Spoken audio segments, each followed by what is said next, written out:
everyone. So this is one of my favorite warm-ups for wrists and forearms. So if you guys have a lot of sensitivity in the wrists, especially in your yoga practice, right?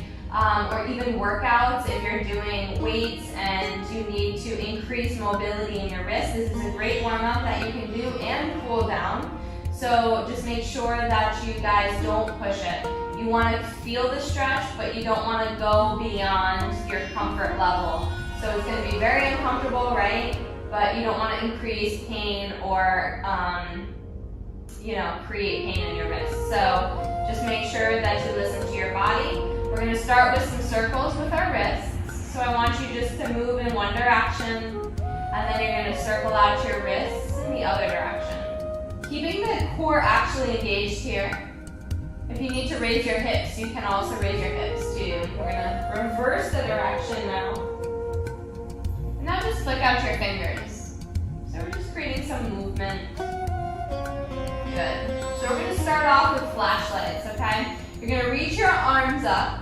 If you need to, you can take your arms out like a V if your shoulders are tight, but we're going to open and close our hands as fast as we possibly can. So try not to make little duck shapes. I know that this is very common that we do.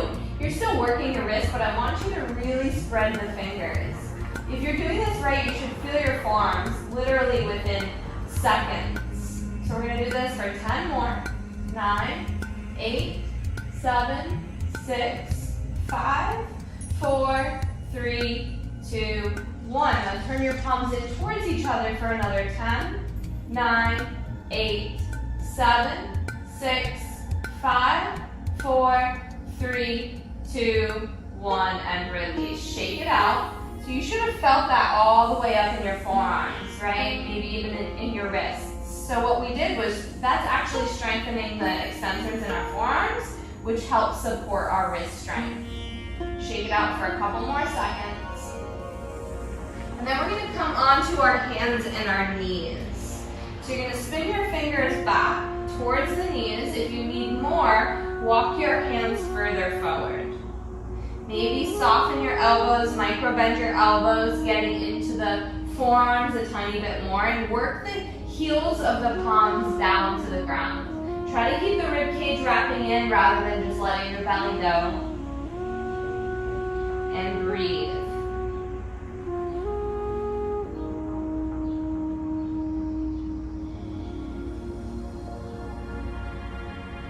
Good. Couple more breaths.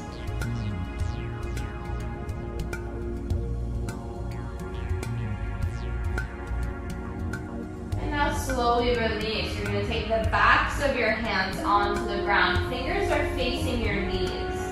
So you can walk the hands forward a little bit more if you need to deepen the intensity. And if you still need more, make fists with your hands, curling the fingers in. It's pretty intense. So remember, it's too intense, you can release your hands and just open and close. Try to keep pressing into the shins, the knees, the tops of the feet, so we're not dumping into the wrists. And release. Begin to circle out. Just find gentle movement here. Open and close your fingers. Maybe flick out your fingers like you're flicking off water. Now this next one, we're still working the top of our wrists. So you're going to make fists with your hands, knuckles together. Thumbs wrap over your fingers and begin to draw the tops of the hands down to the ground. So maintain the fist shape while you work on straightening out your arms. Leaning more towards the root of your knuckle on your pointer side. Should be a little more intense. Deepen the breath.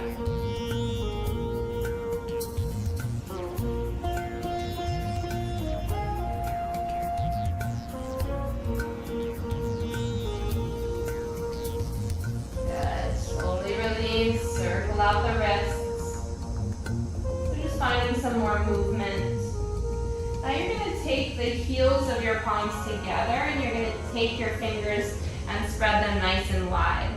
Just begin to rock side to side here. Keeping the chest working up towards your shoulder blades. And now begin to move counterclockwise. So maybe your little circle that you're creating with your torso is small, maybe it's a little bit larger, finding more mobility. You want to start small here and then gradually make bigger circles.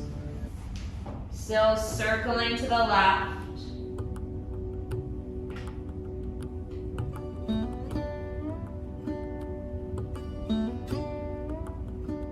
And then begin to reverse the direction. Start with smaller circles, moving clockwise, grounding the knuckles, and we're gradually making our circles bigger.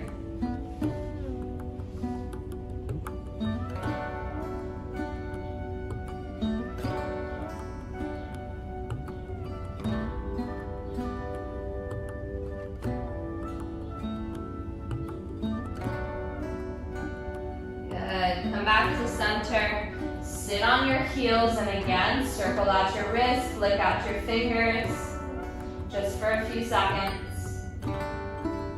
And then we're gonna do knuckle raises, okay? So same idea as the flashlights that we did at the beginning of our little stretch session, but you're gonna lift the thumbs off the ground and the heels of the palms off the ground.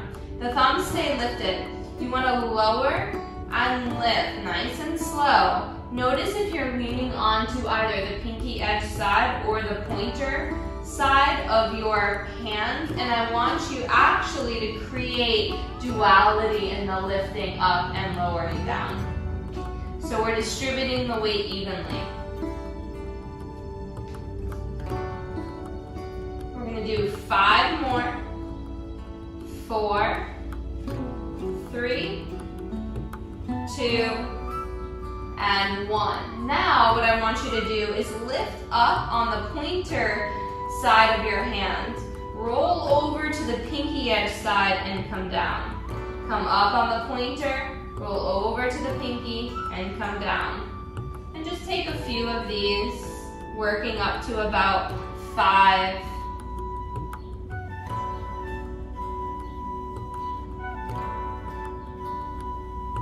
And release. Now we're going to do the opposite direction. Come up on the pinky edge side, roll over onto the pointer side, and come down. Come up on the pinky, roll over to the knuckle on the pointer finger, and come down. If you don't feel your forearms, I'm jealous. My forearms are on fire right now. Good. Breathe.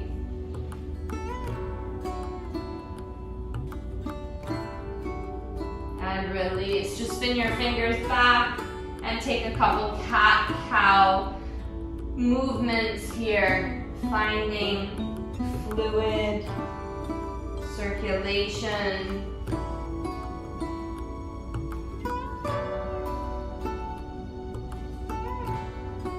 Good. And release. You're going to sit on your heels and release your fingers and circle out your wrists. Keeping the fists nice and tight, and just begin to move faster. Good, and then reverse the direction. For 10, 9, 8, 7, 6, 5, 4, 3, 2, 1, and release. Shake it out.